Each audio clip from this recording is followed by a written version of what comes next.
You have noticed something unsettling happening to you lately. When you investigate someone's eyes during a conversation, you see more than you used to. Much more. You see things that make you uncomfortable. Things that others around you seem completely blind to. You watch someone smile and tell you they are fine, but their eyes tell a completely different story. You see loneliness. You see the fear. You see the desperate performance happening behind the mask of normalcy, and you cannot understand it. You can't turn it off. It is as if a veil has been lifted, and now you are watching a play where everyone else believes they're living real life. But you can see the stage, the props, the actors reading lines. This is not paranoia. This is not you being judgmental or cynical. Something fundamental has shifted in your perception, and it is making social interaction exhausting in ways you never experienced before. If this resonates with you, stay with me, because what I am about to share will help you understand exactly what has happened to you and why you now see what others cannot.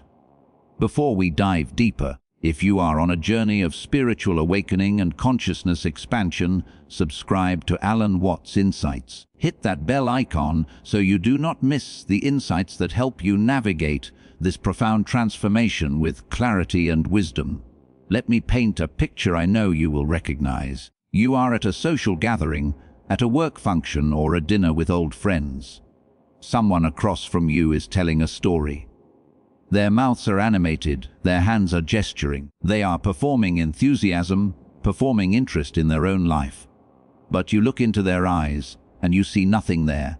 It is like looking into empty windows. Or worse, you see the profound sadness they are carrying, the exhaustion of maintaining the performance, the silent scream behind the social smile. And here's what makes it so disorienting. Everyone else is laughing. Everyone else is engaged. Everyone else is buying the performance completely. They're nodding along, they're responding appropriately. They're playing their parts in the social script.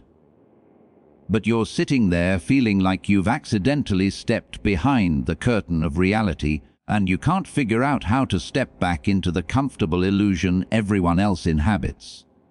You start to wonder if something's wrong with you.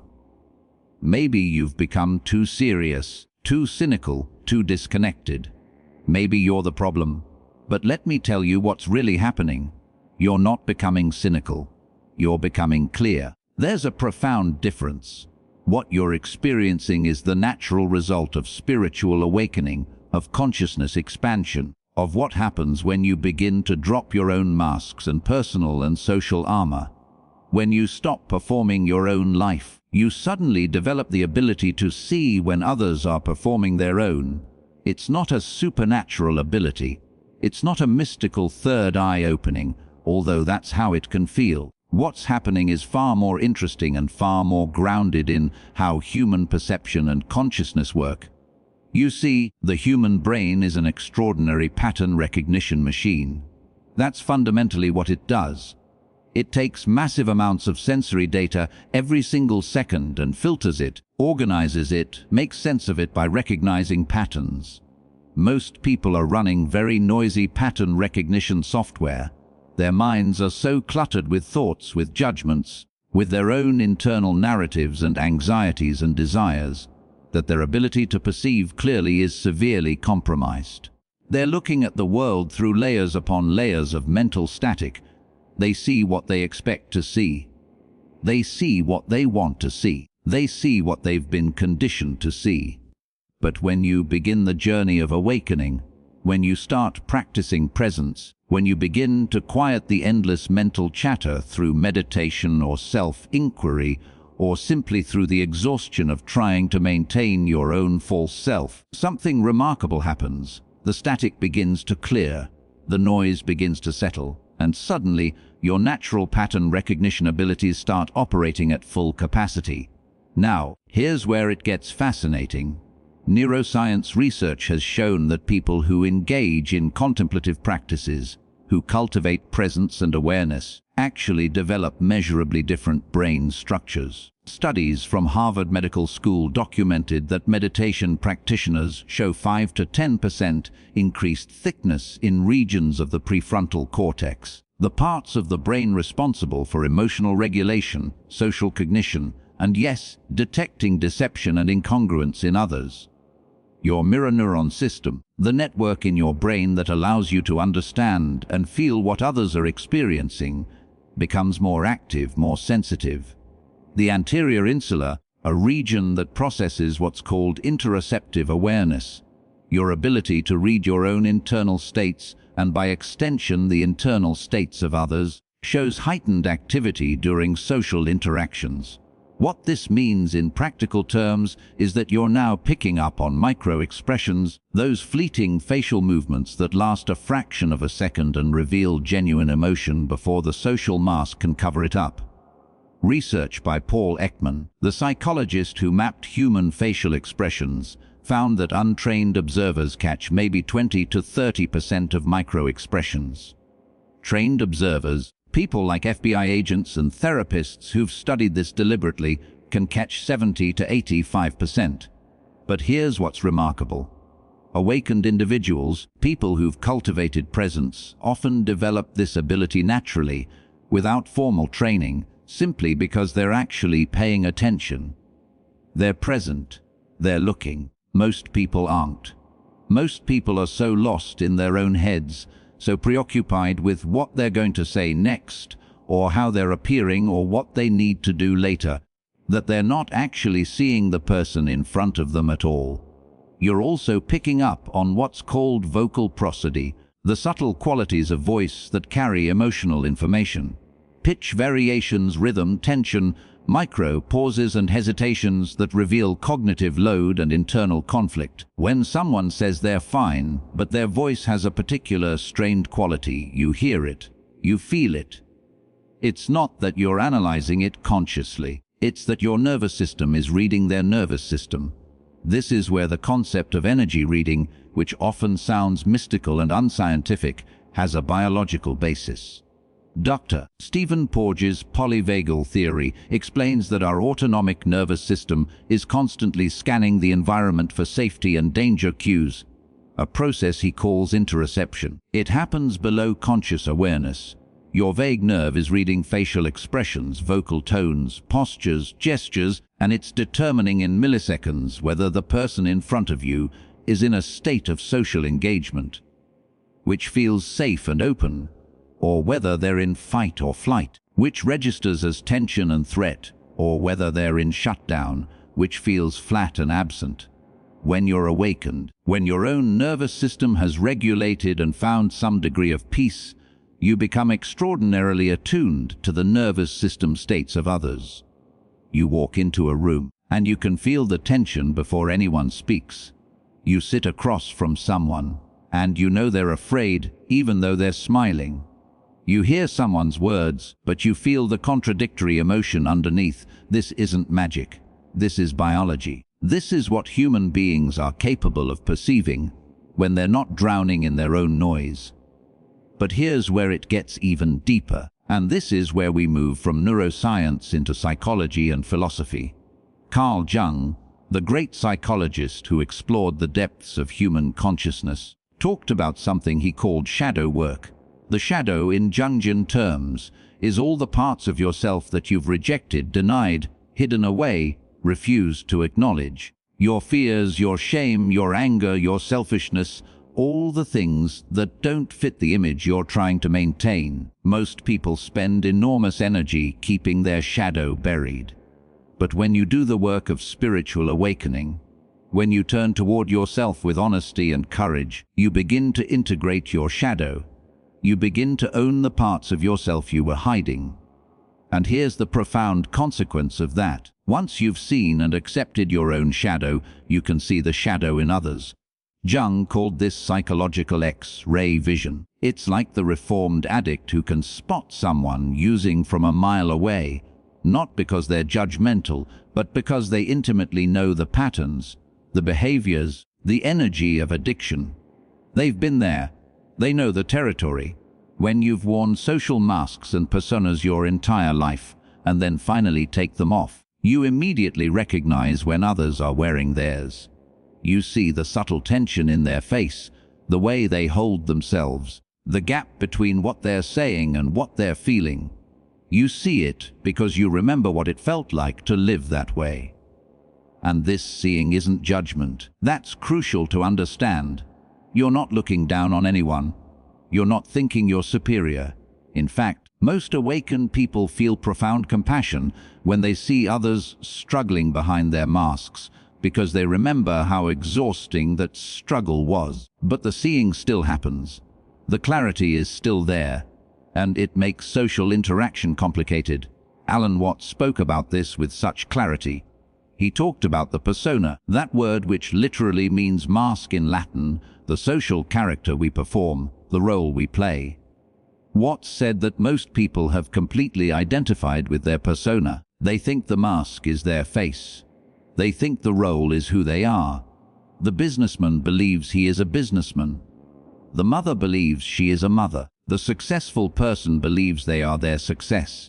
The whole identity structure is built on this fiction, and society reinforces it constantly. We all agree to accept each other's performances as real, like actors who've forgotten their acting.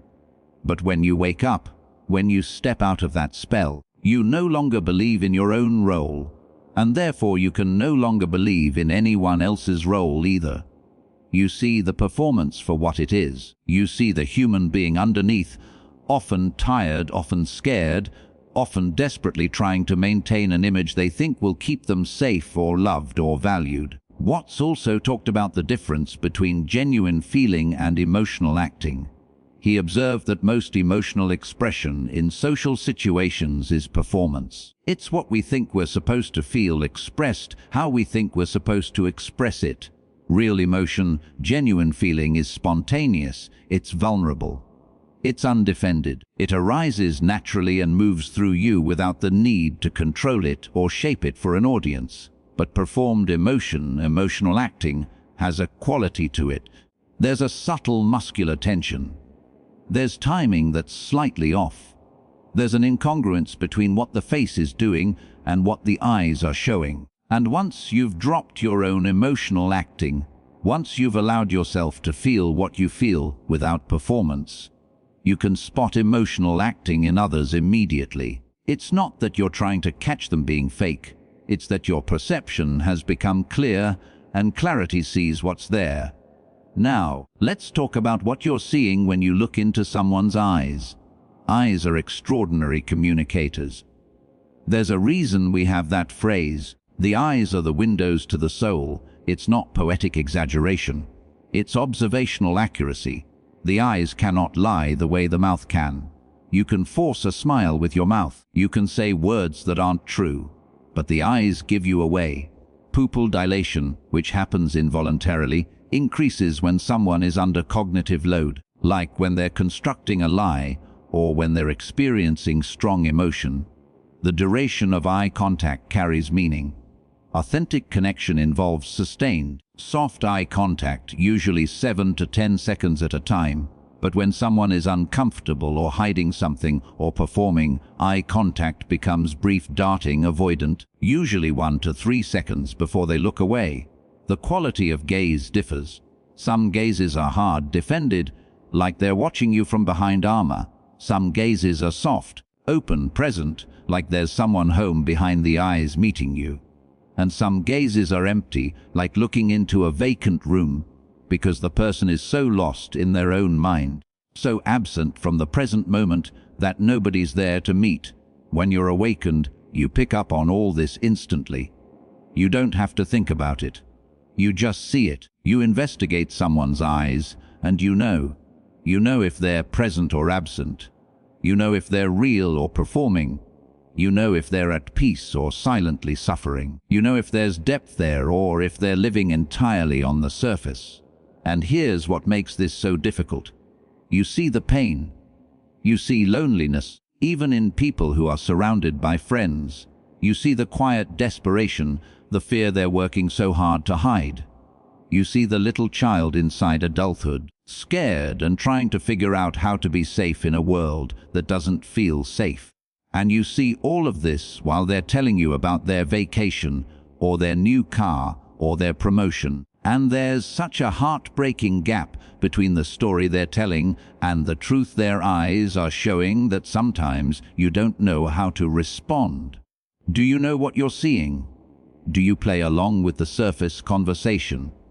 Most of the time you've learned you have to play along. Because if you acknowledge what you're seeing, if you say something like, "You seem really sad," even though you're talking about happy things, people get defensive. They get uncomfortable. They feel exposed. They're not ready to be seen that deeply. They've built their entire life around not being seen that deeply. And this is where the isolation comes in. This is why so many awakened people struggle socially. It's not that you're antisocial. It's not that you don't like people. It's that surface-level interaction has become almost unbearable. It feels like starvation. You're hungry for real connection, for authentic exchange, for someone to just drop the mask and be real with you, and instead you're stuck in conversations about weather and traffic and other people's curated highlight reels. You're watching people perform their lives instead of living them, and you can't participate in that performance anymore because you've forgotten how. You've lost the ability to pretend, and so you end up quiet in groups. You end up leaving parties early.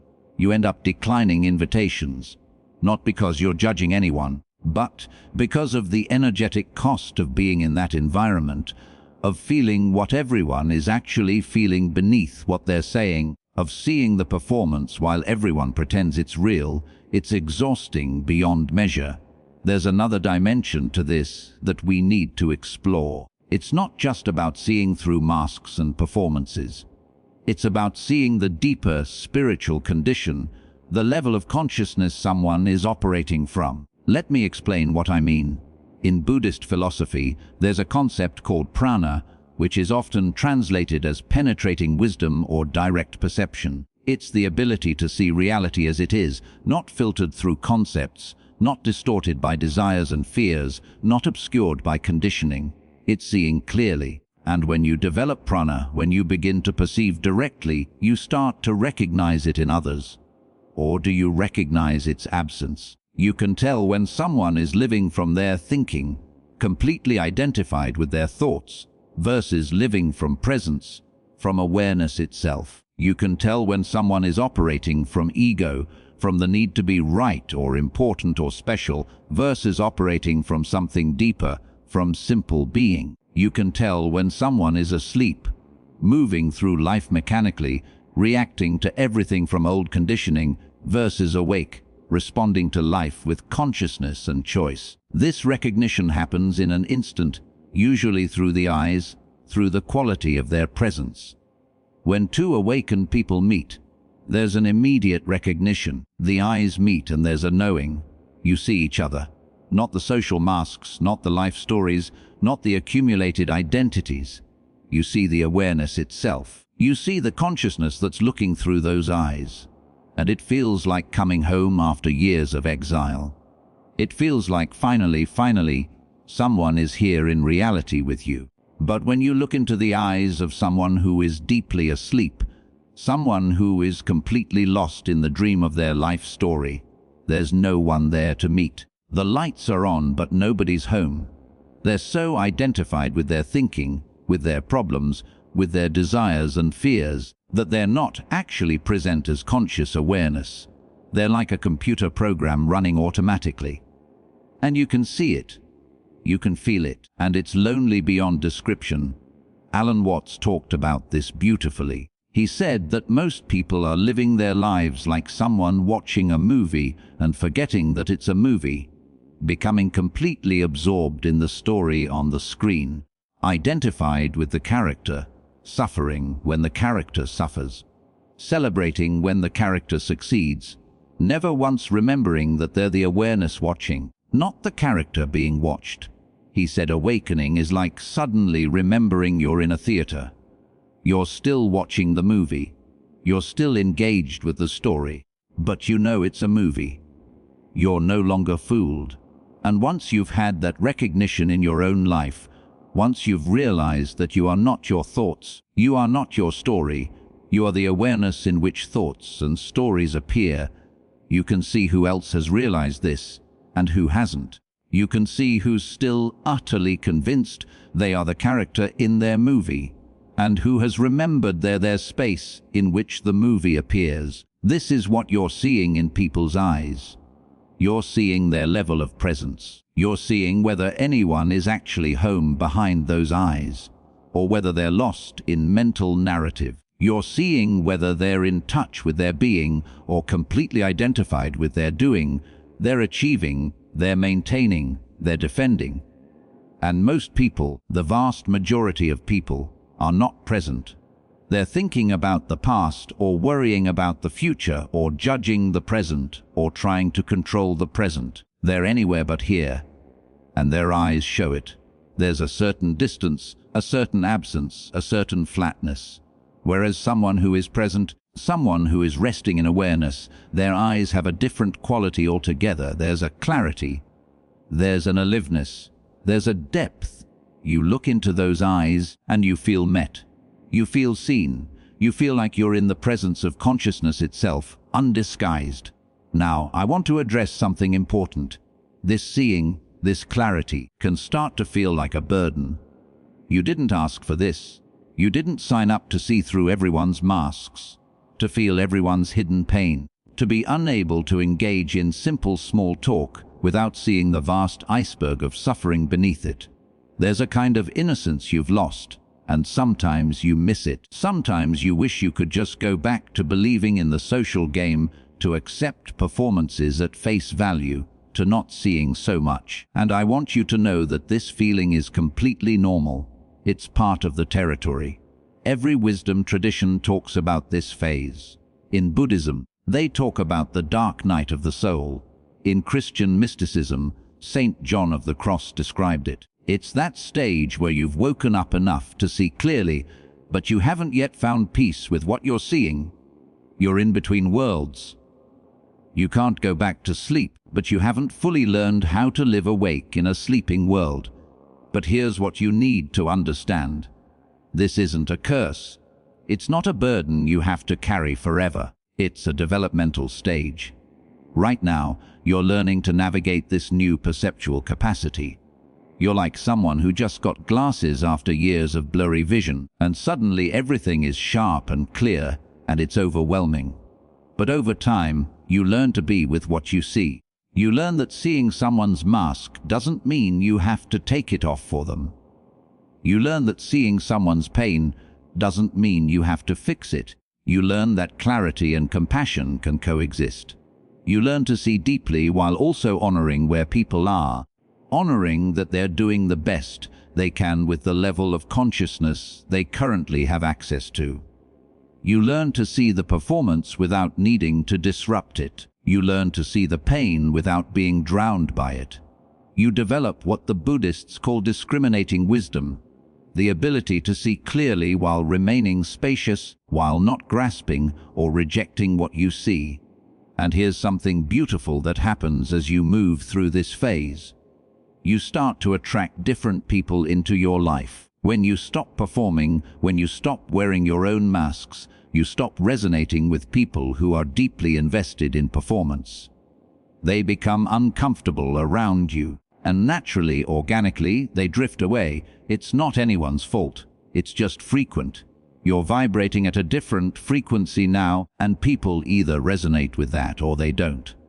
But the ones who do resonate, the ones who are also awakening, also learning to live authentically, also developing this clarity, they find you.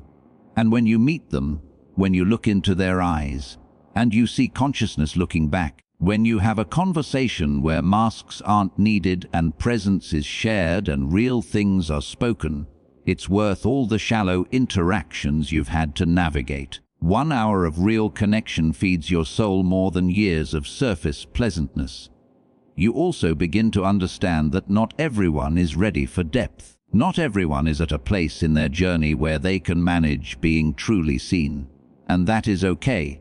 That is not your responsibility. Your responsibility is to remain true to your own awareness, to honor your own seeing, to not betray your own clarity just to fit in or make others comfortable. But you can do that while also being gentle, while also meeting people where they are, while also recognizing that you too were once asleep. You too once performed your life. You too once hid behind masks. Compassion arises naturally when you remember that. There is a Taoist concept called Wu Wei, which means effortless action. Action that arises from alignment with the natural flow rather than from force or effort. When you try to force yourself to engage with the world the way you used to, when you try to make yourself care about small talk, when you try to pretend you do not see what you see, that's effortful. That is going against your nature. It exhausts you. But when you allow yourself to be as you are, when you honor your seeing, when you accept that you're going to be quiet sometimes, and that some relationships are going to fall away, and that you're going to need more solitude than you used to, when you stop resisting your own transformation, there's a kind of ease that enters. You are no longer fighting yourself. You are allowing the change. You're trusting the process. And from that place of ease, from that place of Wu Wei, you start to naturally find your way. You find the people who match your frequency. You find the situations where your depth is welcome. You find the ways of being in the world that honor both your seeing and your humanity. Alan Watts said something that I think is so relevant here. He said, "No one is more dangerously insane than one who is sane all the time. He is like a steel bridge without flexibility, and the order of his life is rigid and brittle." What he meant was that life requires flexibility. Awakening doesn't mean you become some perfectly enlightened being who never laughs at silly things, or never enjoys a light conversation, or never participates in the game. It means you know it's a game. You're conscious of it. And sometimes you play along, not out of unconsciousness, but out of choice, out of kindness, out of simply enjoying the dance. You can see through the masks and still appreciate the artistry of the performance. You can see someone's pain and see their courage in getting through the day. You can perceive deeply and still engage lightly. It is not about becoming serious and heavy and isolated. It's about becoming conscious and choosing how you want to be, moment by moment. So, what do you do with this seeing? How do you live with eyes that see what others cannot? First, you honor it. You stop gaslighting yourself. You stop telling yourself you're imagining things or being too sensitive or too critical. Trust what you see. Your perception is valid, your clarity is real. Second, you develop boundaries. You don't have to attend every social function. You don't have to maintain relationships that drain you. You don't have to explain yourself to people who don't understand. It's okay to protect your energy. It's okay to be selective. It's okay to choose depth over breadth. Third, you find your people. They exist. There are others who see what you see, who value what you value, who are walking this path of awakening. Seek them out. Join communities. Read books. Engage in practices where conscious people gather. You're not alone, even though it often feels that way. Fourth, you practice compassion for yourself and for others. This is hard. This transition is disorienting. Give yourself permission to be in process. And when you look into someone's eyes and see their suffering, see their masks, see their unconsciousness, remember that you're looking at yourself in a different stage.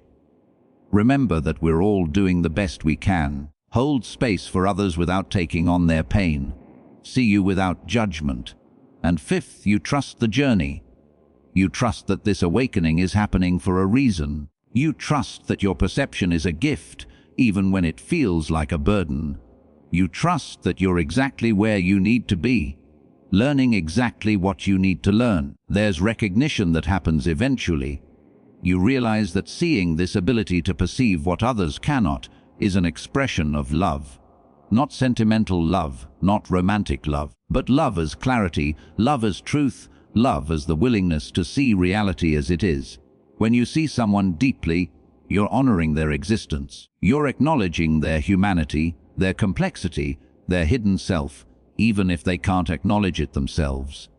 That seeing is a form of love. And even if you never speak what you see, even if the connection remains silent, there's something sacred in being truly seen and in truly seeing others. It's a kind of intimacy that transcends words. You're being invited into a deeper way of being human, a way that includes the pain and the beauty, the masks and the truth, the performance and the reality behind it.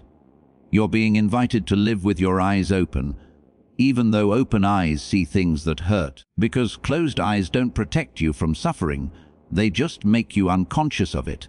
Open eyes, clear seeing, conscious awareness, this is the path of awakening. And yes, it's lonely sometimes. Yes, it's difficult. Yes, you'll lose people and places and versions of yourself that you thought were permanent. But what you gain is reality. You gain truth. You gain the profound peace that comes from no longer pretending, no longer performing, no longer hiding. You gain yourself, the real self, the aware self, the self that was there all along, beneath the masks, watching, waiting, seeing. So trust what you see in people's eyes. Trust your clarity. Trust your perception. You're not crazy. You're not broken. You're awake. And the world needs people who are awake, who can see clearly, who can hold space for truth even when it's uncomfortable. You're becoming a lighthouse in the darkness. You're becoming a mirror that reflects reality.